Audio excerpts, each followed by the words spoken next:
नमस्कार, मैं हूं बरखा सिंह और आप देख रहे हैं एम न्यूज। आज हम मौजूद हैं बिलसुरी ग्राम में, जहां के प्रधान हमारे साथ चंद्र सिंह जी हैं। चंद्र जी, आपका हमारे चैनल में स्वागत है। Thank you very much.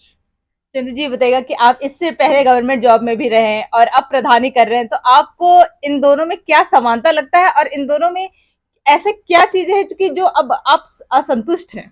मैंने ये पाया है, काम तो सेंट्रल गवर्नमेंट में भी करना पड़ता था, जी। काम यहाँ भी करना पड़ता है। वो थोड़ा सिटिंग वर्क था, ये थोड़ा सा फील्ड वर्क में आता है, क्योंकि हमें फील्ड में भी जाना पड़ता है। फील्ड से मेरा मतलब है गाँव में, गलियों में, हाउस टू हाउस जाना पड़ता है, किसकी क्या परेशानी है, समस्याएं हैं, उनको हल कर। आपका जब जॉब कर रहे थे तो उसमें प्रोफाइल क्या था? मेरे वहाँ there are certain profiles like statement section को डील करना, accounts, budget, stores, etcetera etcetera. ये सब सारे देखते थे, तो उसका अनुभव तो बहुत ही अच्छा रहा होगा। अब प्रधानी में है तो इसका अनुभव कैसा है? प्रधानी में ऐसा है कि जहाँ मुझे उस एक्सपीरियंस की, पास्ट एक्सपीरियंस की ज़रूरत होती है, वो मुझे यहाँ बहुत हेल्प करता है और मुझे कोई दिक्कत नहीं आ रही है। बहुत स्मूथली मेरा काम चल रहा है। तो जब आप प्रधान के लिए खड़े होने के लिए आए तो क्या सोचा था कि आपको क्या लगा कि ये इस बार का जो हम प्रधान बन जाएंगे तो ये कार्य कर देंगे, मतलब बहुत अच्छा उस टाइम पे सोचा था आपने? देखिए, मैं आपको स्पष्ट बताऊं, प्रधान बनने से पहले तो मैंने सोचा ही नहीं था कि मैं प्रधान बनूंगा।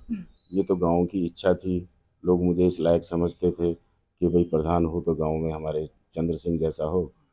तो बहुत लोग आए मेरे पास, मैंने मना भी बहुत किया, काफ़ी मना किया, लेकिन उन लोगों की जिद के आगे मैं मजबूर हो गया। और जब इतना पूरा गांव मुझे चाहता है तो मैंने यस कर दिया और मैं प्रधान बन गया। क्या आपका गांव बड़ा है, और इतना बड़े गांव में अगर जनता चाह रही थी कि आप प्रधान बने, तो अब क्या जनता संतुष्ट है आपसे? देखिए, सबको संतुष्ट करना तो बहुत मुश्किल है। घर में, हम परिवार में भी अपने बहू बेटी बेटों को संतुष्ट नहीं कर सकते। हाँ, ये है कि जिसका काम हो गया वो संतुष्ट। तो क्या क्या समस्याएं क्या आ रही हैं? मेरे सामने समस्याएं कुछ नहीं आ रही। मतलब कोई बजट में कमी आ रही है, या नहीं, आवास नहीं आ रहे हैं, या शौचालय नहीं बजट आ रहे हमारा हैं? ठीक है, टाइम टू टाइम आता रहता है। और उसके लिए भी कुछ चीज़ें ऐसी होती हैं कि जो बजट आने से पहले हमें प्रोवाइड करनी पड़ती हैं, जैसे हमारा ऑडिट का हो जाना। मैं समझता हूँ हर साल ऑडिट हो जाए तो बहुत ही अच्छा रहता है, क्योंकि रिकॉर्ड नीट एंड क्लीन रहे। और मेरी कोशिश ये रहती है कि हर साल के साल ऑडिट हो जाए। जो कमियां हो वो हमारे सामने आ जाए। हमारे जाने के बाद कमियां आई तो मुश्किल हो जाएगा। तो इस पे आप पूर्ण तरीके से ध्यान देते हैं? पूरी तरीके से ध्यान देता हूँ और मैं अपने सेक्रेटरी को इस मामले में ज़्यादा पुल ऑन करना कहिएगा या उसको कहना सुनना कहिएगा कि मैंने कि भाई मैं इसमें कोई ढील बर्दाश्त नहीं करूँगा। तो और हम जानना चाहते हैं कि अभी जैसे लोकसभा चुनाव हुआ तो इस बार महेश शर्मा जी फिर से सांसद रूप में आए, तो आप क्या इसमें कितनी हिस्सेदारी रही है? आपने क्या, मतलब क्या क्या हेल्प किया उनको? देखिए, मैंने उनको सिर्फ इतनी हिस्सेदारी दी है कि मैंने अपना मत उनको दिया बहुत बड़ी बात है। है। मन से, हम्म। तन से, हम्म। हृदय से उनको अपना मत दिया है।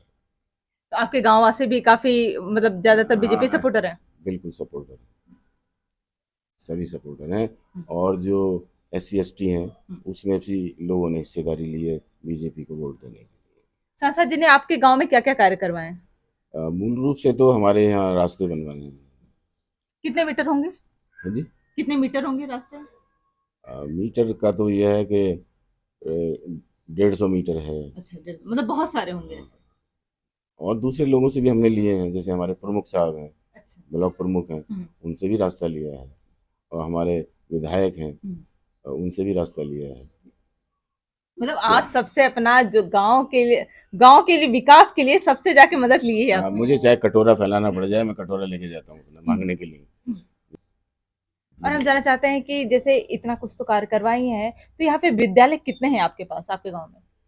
देखिए, मेरे गांव में एक तो इंटर कॉलेज है, एक inter college. Shyam Singh inter college, और एक ये प्राइमरी पाठशाला है। और शमशान है? शमशान भूमिया है। भूमि है, मतलब उसका जो निर्माण करवाना था, एक मरम्मत करवाना था, वो हो गया? नहीं, वो नहीं हुआ है। तो क्या कुछ बजट के लोगों ने वहाँ? कुछ लोगों ने गांव के ही लोगों ने एक शमशान घाट को श्रमदान करके, कुछ अपना पैसा कलेक्शन करके उसको थोड़ा सा ब्यूटीफाई किया है। और जो गरीब तबका है, जो SC ST में आते हैं, उनके एज इट इज पड़े हैं। वैसे ही बढ़ेगा। पर उसमें शमशान के लिए तो समय योजना समय पे सरकार की तरफ से आई थी। आई थी लेकिन अभी आपको नहीं मिली? लागू नहीं हुई। अच्छा, सभी गाँवों में लागू नहीं हुई, अच्छा, कहीं सारे कहीं गाँव। हो गई है। उम्मीद करता हूँ कि हमें भी मिलेगी। और आवास कितने आए हैं? आवास अभी 4 आए हैं, अच्छा। 2 आवास के लिए हमने भेजा हुआ है और जब भी अप्रूवल होके आ जाएगी वहाँ से तो हम उनके भी आवास बनवा देंगे। तो खाली सिर्फ 2 ही मैं क्यों भेजा, और भी लोग इसमें हैं? एक पॉइंट कहना चाहूँगा, हुँ, जो ये पब्लिकली सबके पास जाए, हमारे अधिकारी भी सुने आपके माध्यम से। बिल्कुल, बिल्कुल। अ, ग्रामीण क्षेत्र में 1,20,000 रुपए एक मकान बनने को मिलते हैं। आज की डेट में जो महंगाई है, लोहे पर है, ईंटों पर है, मिस्त्रियों पर है, लेबर पर है, वो इतना खर्चा बढ़ जाता है कि 1,20,000 में कोई भी आदमी अपना मकान नहीं बना सकता। उसको या तो कहीं से कर्जा लेना पड़ता है, दूसरे के अधीन होकर करना पड़ता है। तो मैं समझता हूँ कि गरीब आदमी, जो उन्होंने शर्तें रखी हुई हैं गरीबी की, तो मैं तो आज तक गरीबी की परिभाषा ही नहीं समझ पाया। वो कहते हैं कि छप्पर का मकान हो, कच्चा मकान हो। आज के ज़माने में कच्चे मकान कहाँ मिलते हैं? ये तो एक तरीके से ऐसा हो गया कि जो बहुत गरीब बहुत सारे हैं भी, तो वो अपने परिवार की सहायता से या गांव के लोगों से करवा के अपना घर थोड़ा बहुत बनवा भी लेते हैं, तब तो वो इसके लिए योग्य नहीं है कि आवास उन्हें मिल पाए। हाँ, अगर जो इन्होंने अपने शर्तें रखी हैं उसके हिसाब से तो हर गरीब को छत नहीं मिल सकती, क्योंकि छप्पर में रहना, कच्चे मकान में रहना, उसी में सब कुछ, चूल्हा बर्तन जो भी सब उसी में रखना जो है, तो सर्वे में कई बार मकान फेल हो जाते हैं, तो पास नहीं हो पाते कि इनको दिया जाएगा। तो ये शर्तें मतलब एक तरीके से बहुत ज्यादा हैं, ये शर्तें थोड़ी कम करनी चाहिए। ये मैं यही चाहता हूँ कि कम हो, और उसकी आमदनी कितनी है, वो कितना अर्न कर रहा है, उसके अकॉर्डिंगली जो है ये सुविधा उनको दी जानी चाहिए। निहायत गरीब होना ही, या तो गवर्नमेंट अपने लेवल पे बनाए मकान, गरीब है तो गरीब है उसको बना के दे दो, और गरीब को ये कह दिया जाए कि 1,20,000 लो और अपना मकान बनाओ, उस पर भी कंडीशन ये है कि जैसे हम चाहेंगे नक्शा उसके अकॉर्डिंगली बने। बहुत मुश्किल हो जाता है। तो ये तो बहुत सच में मुश्किल वाला चीज है, क्योंकि अब अब वो सरकार अपनी तरीके से बनवाएगी, भाई अब रास्ता कैसा है, लोग अगल बगल कैसे हैं, तो जनता तो ये अपने तरीके से बनवाती है। अगर कोई गरीब अपना आवास बनवाएगा भी तो वो अपने तरीके से बनवाना चाहेगा। हाँ बिल्कुल, सही बात है, क्योंकि हम जो गवर्नमेंट की तरफ से जो एक दिया हुआ है, दिशा निर्देश। हाँ दिशा निर्देश जो हैं, उसके अकॉर्डिंगली अगर वो बनाता है तो बना ही नहीं पाएगा। वो एक तो कहता है कि मेरे तो एक कमरा बन जाए, आगे वरांडा बन जाए, मेरा काम पूरा हो गया, लेकिन उसमें रसोई भी चाहिए, वरांडा भी चाहिए, और कमरा भी चाहिए, और जगह भी चाहिए, आंगन भी चाहिए। तो कईयों के पास तो जगह इतनी होती ही नहीं है, जो गली कूचों में रहते हैं उनके पास इतनी जगह कहाँ जगह ही मिलेगी। नहीं है, वो रह ले, यही बहुत बड़ी बात यही है। बहुत बड़ी बात सही बात है, इस पे तो सरकार को ध्यान देना है। चाहिए। और हम जानना चाहते हैं कि जैसे इस बार रिकॉर्ड तोड़ के गर्मी पड़ी है बहुत ज्यादा, जी। तो ये वृक्षारोपण का जो संदेश है उस पर आपका क्या कहना है?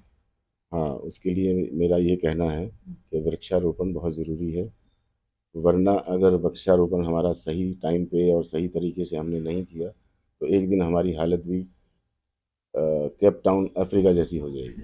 से अगर ऐसे ही वृक्षों की कटाई होती रही तो जैसे लग रहा है कि अब तो गाँव में भी मैं देख रही हूँ कि पेड़ बहुत कम देखने को मिलते हैं। नहीं तो पहले तो गाँव में जाओ तो सिर्फ पेड़ ही दिखते थे, अब तो यहाँ पे भी बहुत कम दिखते हैं। तो आप क्या कुछ पेड़ वेड़ लगाए गाँव में अपने? हमने जब से हम आए हैं कई बार पेड़ लगाए हैं।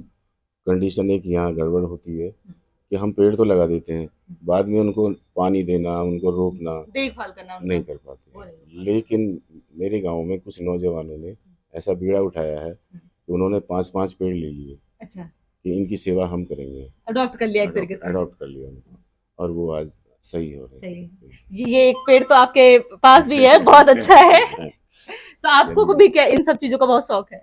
100 मुझसे ज़्यादा मेरी मिसेज को था, जो अच्छा। आज इस दुनिया में नहीं है।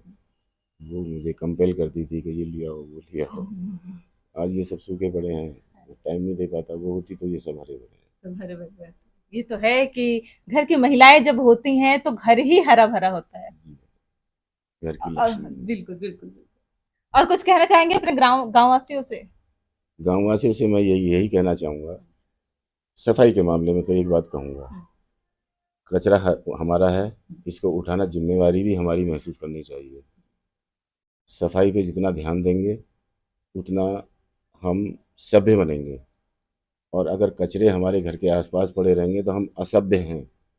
हम सभ्यता को भूल गए नहीं, हैं। हम भूल चुके हैं। अपने कचरे को आप उठाना अपनी जिम्मेवारी समझें।